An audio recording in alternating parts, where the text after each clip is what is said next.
అందరికీ నమస్తే అండి. గాయత్రక్క హోమ్కి స్వాగతం. ఈరోజు వీడియోలో ఏప్రిల్ 12 చాలా శక్తివంతమైనటువంటి రోజు, హనుమాన్ జయంతి అలాగే పౌర్ణమి రెండు కూడా కలిసి రావటం ఎంతో విశేషం. అయితే ఈరోజు వీడియోలో హనుమాన్ జయంతి అంటే హనుమాన్ పూజ ఎలా చేసుకోవాలి, అలాగే పాటించవలసినటువంటి నియమాలు ఏమిటి అనేదంతా కూడా డీటెయిల్గా చెప్పబోతున్నాను. వీడియోని ఇక్కడ స్కిప్ చేయకుండా చూడండి, అలా అయితేనే మీకు డీటెయిల్గా అర్థమవుతుంది.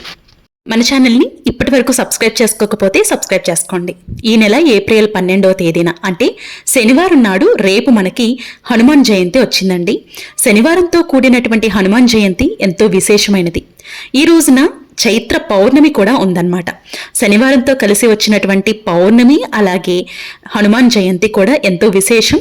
కాబట్టి తప్పకుండా అందరూ పూజ చేసుకోవటానికి ప్రయత్నించండి. కనీసం ఆంజనేయ స్వామి ఎదురుగా ఒక చిన్న దీపం వెలిగించినా కూడా స్వామివారి యొక్క కరుణ మన మీద ఎప్పుడూ కూడా ఉంటుంది. అయితే ఈ రోజున ఉదయాన్నే నిద్రలేచి చక్కగా ఇంటినంతా అలంకరించుకొని మీరు పూజ చేసే మందిరం దగ్గర కూడా శుభ్రం చేసుకుని అలంకరించుకోవాలి. ఈ హనుమాన్ పూజ అనేది మీరు సెపరేట్గా పీఠం పెట్టుకుని చేసుకోవచ్చు, లేదు అంటే మీరు రోజు పూజ చేసే ప్రదేశంలో కూడా చేసుకోవచ్చు.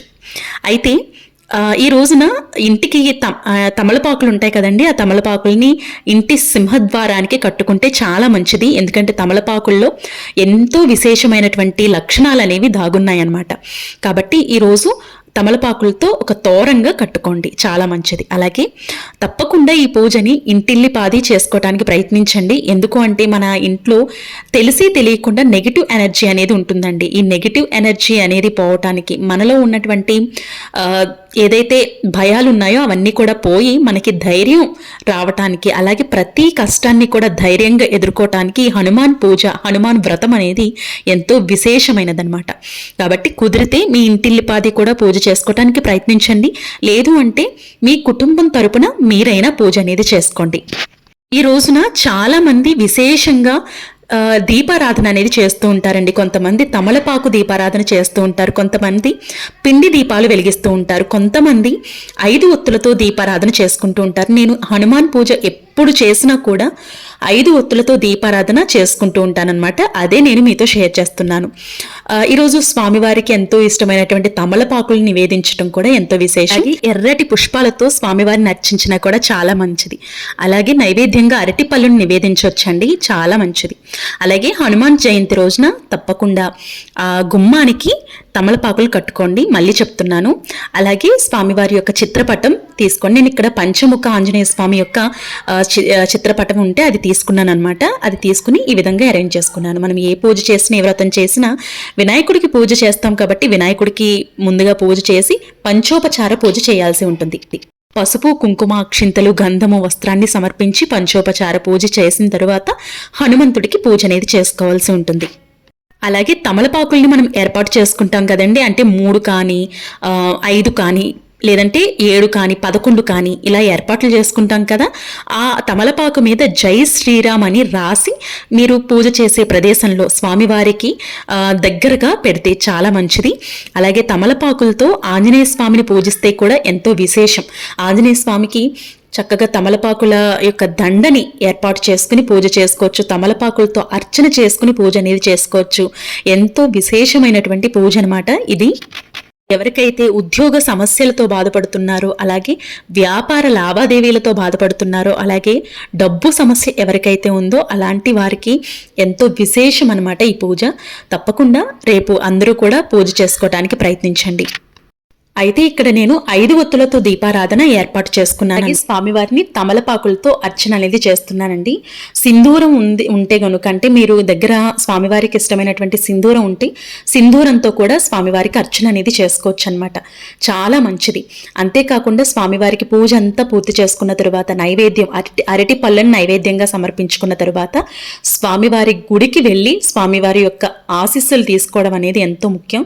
మీకు దగ్గరలో ఉన్నటువంటి ఆలయానికి వెళ్ళి స్వామివారిని దర్శించుకుని రావాల్సి ఉంటుంది. అయితే తప్పకుండా ఈరోజు పిండి దీపాన్ని వెలిగించుకోవటానికి ప్రయత్నించండి, లేదు అంటే ఇలా 5 ఒత్తులతో దీపారాధన చేసినా కూడా చాలా మంచిది. మరొక సందేహం అనేది వస్తూ ఉంటుందండి, మనం ఆంజనేయ స్వామికి పూజ చేయాలా, రేపు శనివారం కాబట్టి వెంకటేశ్వర స్వామికి పూజ చేయాలా, లేదు అంటే పౌర్ణమి కాబట్టి లక్ష్మీదేవి అమ్మవారికి పూజ చేసుకోవాలా అనే సందేహం అయితే వస్తూ ఉంటుందన్నమాట. ఇలాంటి సందేహం ఉన్నప్పుడు మీరు సెపరేట్గా పీఠం పెట్టి పూజ చేసుకుంటాము అని అనుకుంటే కనుక ఆంజనేయ స్వామికి పూజ చేసుకుని సాయంత్రం వేళ మీరు ఇలా వెంకటేశ్వర స్వామికి లక్ష్మీ అమ్మవారికి పూజ చేసుకోవచ్చు. లేదు మేము నిత్య పూజలాగా చేస్తున్నాము అంటే కనుక నిత్య పూజ చేసే ప్రదేశంలో మనకి అందరు దేవుళ్ళు ఉంటారు కాబట్టి ఆ స్వామివారికి అలాగే వెంకటేశ్వర స్వామి లక్ష్మీ అమ్మవార్లకి మొత్తంగా కూడా పూజ అనేది చేసుకోవచ్చండి, ఇబ్బంది ఏం లేదు. స్వామివారికి సెపరేట్గా మనం 5 ఒత్తులతో దీపారాధన చేస్తాము. లక్ష్మీ అమ్మవారికి ఇప్పట్లాగానే మనం 2 దీపాలు వెలిగించుకుంటాం అనమాట. అంటే వెంకటేశ్వర స్వామికి అలాగే లక్ష్మీ అమ్మవారికి 2 దీపాలు అనేవి వెలిగించుకుంటూ ఉంటాము. ఇలా మీరు ఏకంగా చేసుకోవచ్చు. లేదు అంటే ఉదయం ఈ పూజ చేసుకుని సాయంత్రం వేళ మీరు మరలా వెంకటేశ్వర స్వామికి లక్ష్మీ అమ్మవారికి పూజ అనేది చేసుకోవచ్చు యథావిధిగా. ఈ విధంగా చక్కగా పూజ అనేది నిర్వహించుకోవచ్చు. ఈరోజు నేను స్వీట్ స్వామివారికి సమర్పించుకున్నాను అనమాట. పాయసాన్ని సమర్పించాను, అలాగే అరటి పళ్ళని కూడా సమర్పించాను అనమాట. అలాగే ఇక్కడ సింధూరంలో కలిపినటువంటి అక్షింతలు ఏవైతే ఉంటాయో అక్షింతలతో స్వామివారికి అర్చన అనేది చేస్తున్నాను. జై శ్రీరామ్ అనే పరమ పవిత్రమైనటువంటి మంత్రాన్ని జపిస్తూ, అలాగే ఓం ఆంజనేయ స్వామియే నమః అనే మంత్రాన్ని జపిస్తూ స్వామివారికి అర్చన అనేది చేసుకోవాలి. అలాగే నేను తమలపాకు మీద శ్రీరామ అని రాసి ఆ శ్రీరామ అనే తమలపాకు మీద నేను అర్చన అనేది చేసుకుంటున్నానండి. చాలా చాలా మంచిదనమాట. అలాగే నేను ఇక్కడ అయోధ్య నుంచి వచ్చిన ఇన్విటేషన్ ఉంది కదా, సో అది కూడా నా దగ్గర ఉందనమాట, దాచుకున్నాను. అది కూడా పెట్టి నేను పూజ అనేది నిర్వహించుకుంటున్నాను. ఈ విధంగా చక్కగా పూజ అనేది నిర్వహించుకోండి. మీకు ఉన్నటువంటి సంకల్పం ఏంటి అనేది స్వామివారికి చెప్పుకోండి. స్వామివారి దయా కటాక్షం ఉంటే మనం ఎంత ఉన్నతమైనటువంటి శిఖరాలకి వెళ్తామంటే అది మనం కలలో కూడా ఊహించుకోలేమన్నమాట. ఆయన కటాక్షం ఉంటే సరిపోతుంది. అంత ఊహించలేనటువంటి మంచి మార్పు అనేది మన జీవితంలో కలుగుతుంది. కొత్త అవకాశాలు వస్తాయండి. స్వామివారి యొక్క ఆశీస్సులు మన మీద ఉంటే ఎంత పెద్ద సంకల్పమైనా కూడా ఈజీగా అయిపోతుంది. అలాగే ధైర్యం కూడా ఉంటుంది. మనం ఏదైనా పని తలపెట్టాలి అనుకున్నప్పుడు మనకి ఉండే ధైర్యం చాలా చాలా ముఖ్యం. ఒకవేళ మన మనసులో భయం అనేది ఉంది అనుకుంటే స్వామివారి పూజతో తప్పకుండా భయం పోయి ధైర్యం అనేది కలుగుతుందండి. అంత పవిత్రమైనటువంటి పూజ. అయితే ఈరోజు ఉల్లి వెల్లుల్లి తీసుకోకూడదు, నాన్ వెజ్ ముట్టుకోకూడదు. అలాగే స్వామివారి యొక్క ఆలయానికి వెళ్ళి స్వామివారిని దర్శించుకుని సింధూరాన్ని ధరించి స్వామివారికి మీకు వీలుంది, వెసులుబాటు ఉంది అనుకుంటే తమలపాకుల దండని స్వామివారికి సమర్పించరండి, చాలా మంచిది. అలాగే ఈరోజు స్వామివారి ఆలయంలో అర్చన చేసుకోవచ్చు, అభిషేకం చేయించుకోవచ్చు. ఇలా ప్రతి ఒక్కటి కూడా జరిపించుకోవచ్చు అనమాట. ఎందుకంటే వాళ్ళ పరమ పవిత్రమైనటువంటి రోజు, అది కూడా శనివారం, అలాగే పౌర్ణమి. అలాగే ఈరోజు వెంకటేశ్వర స్వామికి ఎప్పుడూ చేసుకునే పూజలాగా చేసుకోవచ్చు. అలాగే సాయంత్రం వేళ లక్ష్మీ అమ్మవారికి పూజ అనేది చేసుకోవచ్చు. ఈ విధంగా పూజ చేసుకోవాల్సి ఉంటుంది.